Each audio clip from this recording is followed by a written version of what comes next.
বিশিষ্ট আইনজীবী নিজুম মজুমদারের সাথে। হাদি নামে একজন জুলাই যোদ্ধা গুলিবিদ্ধ হয়েছেন বাংলাদেশে। এটা বলা হচ্ছে যে আওয়ামী লীগের তদারকিতে ভারতের পক্ষ থেকে এই গুলি এবং তাকে হত্যাকাণ্ডের চেষ্টা করা হচ্ছে। এই বিষয়ে আপনার কি মন্তব্য?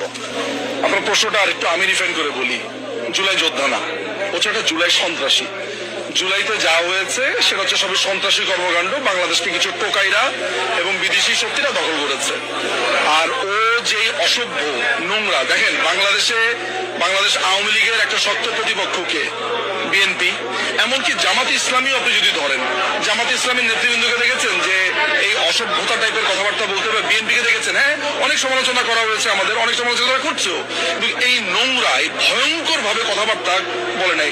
2 দিনের বৈরাগী, আগে লিখতো কবিতা, এখন বাংলাদেশ আওয়ামী লীগকে এতটুকু পাসফুটি সে বাংলাদেশ আওয়ামী লীগকে গালি দেয়, বাংলাদেশ আওয়ামী লীগকে সে আজীবন নিষিদ্ধ করবে, কত কথা। আমাদের সময় মুরব্বীর একটা কথা বলতো, এখনো বলে, সেটা হচ্ছে খ্যাতের ইটা খ্যাতেই ভাঙে।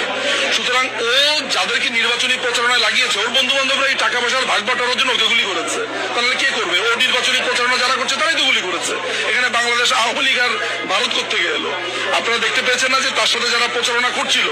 এখন আপনি আমাকে বলেন তো, যেখানে ছাত্রলীগ, যুবলীগ, আওয়ামী লীগের কর্মীরা জীবন ভয়ে ছুটছে, যারা আপনার কারাগারের প্রকোষ্ঠে বন্দী, যারা 5 তারিখের পরে রাস্তায় বেরোতে পারে না, সেই ছেলেটা 17 লক্ষ টাকা লুট করার পরে সে জামিন পেয়েছে। সেই ছেলেটা হাদির নির্বাচনী প্রচারণাতে সুযোগ পেয়েছে। তো হাদির নির্বাচনী প্রচারণাতে হাদির লোক হাদিকে গুলি করলে আমরা কি করতে পারি? একবার আপনারা সকলে শক্তি হয়ে নিয়ে দাঁড়ান, দেখবেন এরা পালাবারও পথ পাবে না। আমাদের সবাইকে এই প্রতিজ্ঞা নিতে হবে যে এই পরাজিত শক্তির কাছে আমরা মাথা নত করবো না। আমাদের যা কিছু আছে তাই নিয়ে আমরা সকলে ঐক্যবদ্ধ হয়ে, জোটবদ্ধ হয়ে এদেরকে রুখে দাঁড়াবো।